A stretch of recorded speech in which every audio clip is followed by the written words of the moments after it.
100 साल बाद आया अनूठा करवा चौथ का व्रत। इस दिन 100 साल बाद बन रहा है महासंयोग, जो लेकर आने वाला है सुहागिन स्त्रियों के जीवन में कई बदलाव। मित्रों, ये दिन सुहागिन महिलाओं के लिए बहुत ही खास होता है। इस पर्व में महिलाएं पति की लंबी आयु के लिए दिन भर निर्जला उपवास रखकर शाम को चंद्रमा निकलने के बाद ही अपना उपवास खोलती हैं और विधि विधान के अनुसार पूजा अर्चना करती हैं। मान्यता है कि ये व्रत रखने से वैवाहिक जीवन में भी सुख बना रहता है। ये पवित्र त्योहार कार्तिक मास के कृष्ण पक्ष की चतुर्थी को करवा चौथ के नाम से मनाया जाता है। मित्रों, इस साल चतुर्थी तिथि 31 अक्टूबर की रात 10:42 से शुरू हो रही है, जिसका समापन अगले दिन यानी कि 1 नवंबर की रात 9:19 पर होगा। उदया तिथि के अनुसार करवा चौथ का व्रत 1 नवंबर को रखा जाएगा। 1 नवंबर 2023 को रात 8:15 पर चंद्रमा निकलेगा। करवा चौथ पर पूजा का मुहूर्त शाम 5:36 से 6:54 तक रहेगा और अमृत काल शाम 7:34 से 9:13 तक रहेगा। इस समय आप चंद्रमा को अर्घ्य देकर व्रत खोल सकती हैं। मित्रों, इस बार का करवा चौथ सुहागिन महिलाओं के लिए बेहद खास होने वाला है, क्योंकि इस बार 100 साल के बाद चंद्रमा में मंगल और बुध एक साथ विराजमान है। इस वजह से बुध आदित्य योग बन रहा है। इसके अलावा इस दिन शिव योग और शिव वास और सर्वार्थ योग भी हो रहा है। इसलिए इस साल का करवा चौथ बेहद ही शुभ है। जो महिलाएं इस दिन व्रत रखकर चंद्रमा को अर्घ्य देंगी, उनकी मनोकामनाएं जरूर पूर्ण होंगी और वैवाहिक जीवन में सुख समृद्धि शांति बनी रहेगी। मित्रों, मान्यता है कि करवा चौथ के दिन मां गौरी और भगवान शिव के साथ गणेश भगवान का भी आशीर्वाद प्राप्त करना चाहिए। चलिए अब जान लेते हैं इस पवित्र त्योहार की शुरुआत कब और कैसे हुई। मित्रों, करवा चौथ की व्रत की कथा महाभारत काल से जुड़ी हुई है। कहते हैं, जब पांडव के जीवन पर संकट आया था, तब भगवान कृष्ण ने द्रौपदी को करवा चौथ का व्रत रखने की सलाह दी थी।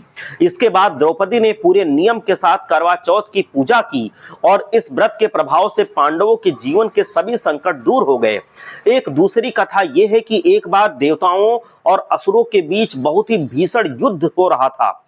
युद्ध में सभी देवताओं को संकट में देखकर उनकी पत्नियां विचलित होने लगीं।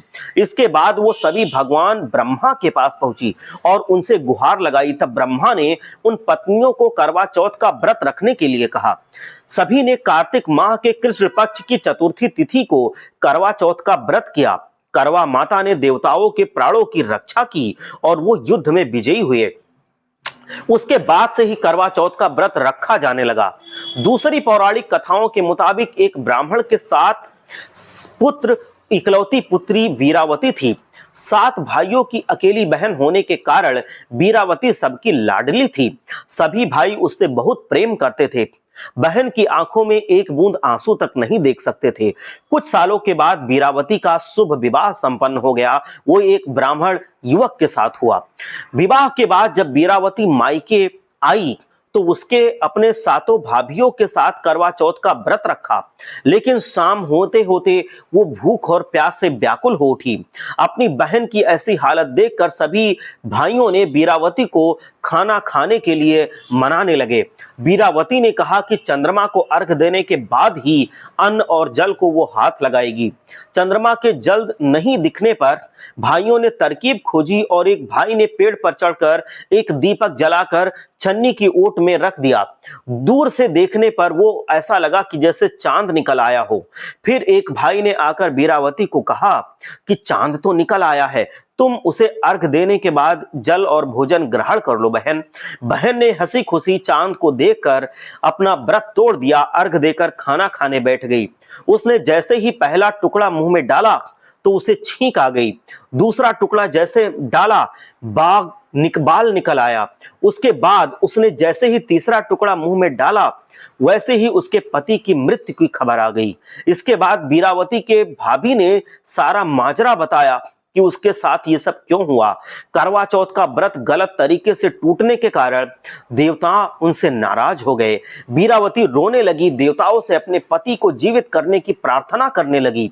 फिर इंद्रदेव की पत्नी इंद्रा ने धरती पर आकर वीरावती के पास वो आ गई। अपने पति की रक्षा के लिए प्रार्थना जब वीरावती ने की, तब देवी ने पति की रक्षा के लिए उनको वरदान दिया और कहा कि विधि विधान से करवा चौथ का व्रत करने के लिए कहा। इंद्राणी ने कहा कि करवा चौथ का व्रत अगर विधि विधान से संपन्न करोगी तो वो जीवित हो जाएंगे। वीरावती ने ठीक वैसा ही किया, फिर पूरी श्रद्धा के साथ करवा चौथ का व्रत रखा। उसकी पूजा और भक्ति देखकर भगवान प्रसन्न हो गए। उन्होंने वीरावती को अखंड सौभाग्यवती होने का आशीर्वाद दे दिया। उसका पति जीवित हो उठा। जय लक्ष्मी माता। हर हर महादेव।